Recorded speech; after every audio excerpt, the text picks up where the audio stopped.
मैं गोपाल सैनी ठगी बिल जमाकर्ता परिवार मेरठ जिलाध्यक्ष आप सभी का तहे दिल से स्वागत करता हूं, अभिनंदन करता हूं। आप सभी लोग जो यहां पर पधारे हैं वे लोग प्रभु ने चुन चुन के भेजे हैं, क्योंकि सारे काम सभी के हिस्से में नहीं आते। जैसे हम सब लोगों को जगाने के लिए ऊपर वाले ने हमारे राष्ट्रीय संयोजक मदन लाल आजाद जी को चुना है, उसी तरह से ही हर जिले से, हर क्षेत्र से आप सब लोगों को चुना गया है। आप सब उन लोगों में से हैं जिन्हें भगवान ने, ऊपर वाले ने किसी का प्रतिनिधि बनाया है। 2022 में 2016 से लेकर 2022 तक हम सब लोग जंतर मंतर पर गए। वहां अनेक संगठन हम लोगों का पैसा वापस करने के लिए संघर्ष कर रहे थे। कुछ लोगों ने मीटिंग भी बनाई, कुछ लोगों ने पार्टी बनाई। सब लोगों का मेरे हिसाब से वहां ये नहीं था। कुछ लोगों का देखो था कि भाई इनका भुगतान मिल जाए, पर कुछ लोगों का देख था कि इन लोगों से चंदा इकट्ठा कर लिया जाए। मेरे साथी मनोज कुमार जी जो आजकल देहरादून रहते हैं, उनका तहे दिल से शुक्रिया अदा करता हूं कि उनके साथ मिलकर के मुझे मदन लाल जी से मिलने का मौका मिला। और जब तक वो मेरठ में रहे मेरे साथ उन्होंने पूर्ण रूप से संघर्ष किया। उन्होंने ही मुझे सब रास्ते दिखाए। एक समय था कि मैं थाने में जाने से भी डरता था, लेकिन आज मदन लाल जी के मार्गदर्शन में मैं डीएम, कमिश्नर, एसडीएम किसी से भी नहीं डरता हूं,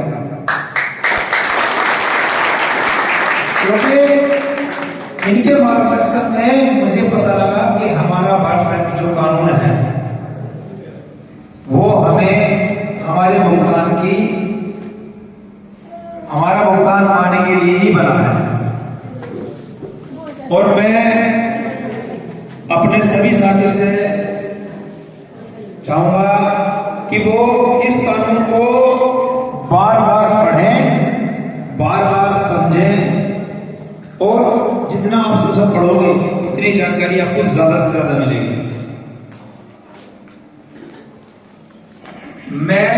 मदन लाल जी ने मुझे मेरठ जिलाध्यक्ष के लिए पद दिया।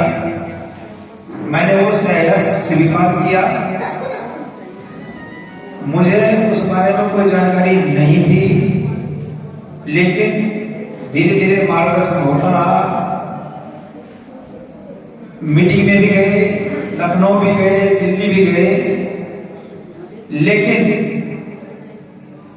2 अक्टूबर की मीटिंग के बाद एक निष्कर्ष हमने निकाला कि जितने लोग, सबकी सोच अपनी अपनी है। मैंने ये सोचा कि मैं ही हूं मदन लाल आजाद। मोदी जी ने वो दिया था ना गाना कि मैं हूं चौकीदार, लेकिन मैंने अपने मेरठ के साथियों से, सभी साथियों से एक बात कही कि हम हैं मदन लाल आजाद। हमारे साथी मोहम्मद कयूम जी हैं, ये बहनें मेरी बैठी हैं।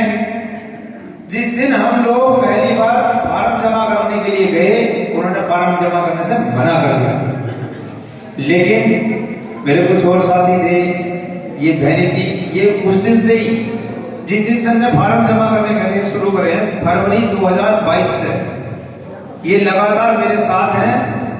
दिल्ली भी गई हैं, और इन्होंने आज भी और जब भी इन्हें बुलाया है कमिश्नरी में, जिला कलेक्ट्रेट में, ये लोग आए हैं। मैं इनका दिल से हर बार अभिनंदन करता हूं। और इन लोगों की ताकत की वजह से मुझे, क्योंकि मैंने सोचा है मैं हूं मदन लाल आजाद, इसलिए मदन लाल जी को हमने मेरठ नहीं बुलाया। ये हमारा सौभाग्य है, इनका मार्गदर्शन हमको मिलता रहा, इनके मार्गदर्शन में हमने वो काम शुरू कर लिया। ये सब मेरे मेरठ के जो भी साथी हैं उन लोगों के सहयोग के साथ ये काम हुआ है। अभी हम लोगों ने एक निष्कर्ष और निकाला है कि पिछले कुछ दिनों तक लोग हमारे यहाँ भी शांत रहे, संगठन भी शांति से रही, लेकिन पिछले 2 महीने से हम लोगों ने मीटिंग करी। मीटिंग करने के बाद एक निष्कर्ष निकाला है कि जिससे भी पूछते हैं भाई कस्टमर का फोन आता है, निवेशक का ही फोन आता है, एजेंट का ही फोन आता है, गोपाल जी कागजों का क्या हो रहा है? तो मैं उनसे पूछता हूँ पैसा कमिश्नरी में कब गए थे? कागज जमा करा दिए, अपने घर बैठ गए। तारीख पर जाना पड़ेगा ना, पैसे तो जब भी मिलेंगे। तारीख का फैसला एक तरफ हो जाएगा, नहीं तुम आएगी तो तुम्हारा मसला खत्म, तुम कुछ नहीं कर। तो हमने एक निष्कर्ष निकाला है कि हम हर माह के दूसरे मंगलवार और चौथे मंगलवार, हर माह के दूसरे मंगलवार और चौथे मंगलवार कमिश्नर को भी और अपना जिला अधिकारी वित्त फाइनेंस को भी रिमाइंडर कराएंगे, उनसे पूछेंगे, उनसे जानकारी लेंगे कि इस पर क्या कार्रवाई आप लोग कर रहे हैं। और इसके लिए हम लोगों ने 2 कमेटी गठित की है। एक कमेटी 1 मंगलवार जाएगी, एक कमेटी 1 मंगलवार जाएगी। किसी को समय दूसरे हफ्ते में है, किसी को समय चौथे हफ्ते में है। और उसका जो परीक्षा फल निकला है, उसका परीक्षा फल ये निकला है कि कमिश्नर ने हमसे हमारे सामने ही एसडीएम को फोन किया कि भाई इनकी कार्रवाई क्यों नहीं हो रही, इस पे आप क्या कर रहे हैं। बीच बीच में एक ऑप्शन और दे दिया है कि जो भी हमारा साथी कचहरी की तरफ को जाएगा, वो अगर उधर जाता है तो मेरे से लेटर ले ले, व्हाट्सएप पर ले ले, प्रिंट आउट निकलवा ले और जाकर के सीधा कमिश्नर से पूछे कि सर इस पे क्या कार्रवाई हो रही है। क्योंकि हमारे हरेंद्र भंडारा जी बीच बीच में काम को करते रहते हैं, तो देखते जो है वो यार आपने तो परेशान कर लिया। हमने परेशान नहीं कर लिया, हम आपको आपका काम बता रहे हैं। मदन लाल जी ने बात बताई थी कि सरकारी आदमी, चाहे वो कमिश्नर हो, चाहे वो आईपीएस हो, ये सब हमारे नौकर हैं। तो हमने एक हमारे अंदर एक जान फूकी है कि भाई हम मालिक हैं, हम लोगों से डरेंगे।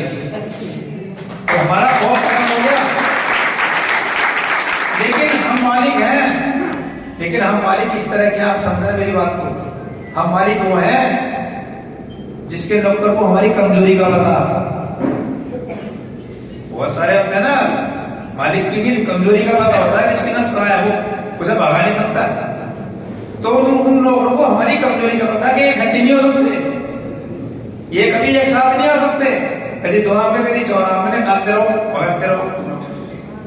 मदन लाल जी का कहना भी यही है और मेरा भी आप सबसे कहना यही है कि जिस दिन हम अपने अपने क्षेत्र में या मदन लाल जी के आह्वान पर जिस दिन दिल्ली में एक साथ लाखों की संख्या में एकत्रित हो जाएंगे, उस दिन शाम को मोदी जी कहेंगे आज रात 8 बजे से आपका भुगतान चालू।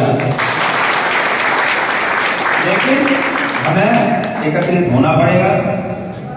जिस तरह से एजेंट ने घर घर जाकर अपने निवेशक का खाता खोलने के लिए उसके घर चक्कर लगाए हैं, उसके घर पर बार-बार चक्कर लगाए हैं, उसे घुमा फिरा करके वहीं घुमाया है, उसी तरह से आज हमें फिर से जागरूक होना पड़ेगा कि हम अपने उसके कागज डीएम के यहाँ जमा करवाएं। ये एक हमारी जिम्मेदारी बनती है। इसी के साथ मैं अपनी वाणी को विराम देता हूं और आप सभी से आग्रह करता हूं कि भोजन की व्यवस्था हो चुकी है, आप सभी लोग भोजन करके तभी यहां से जाएं। जय हिंद, जय भारत।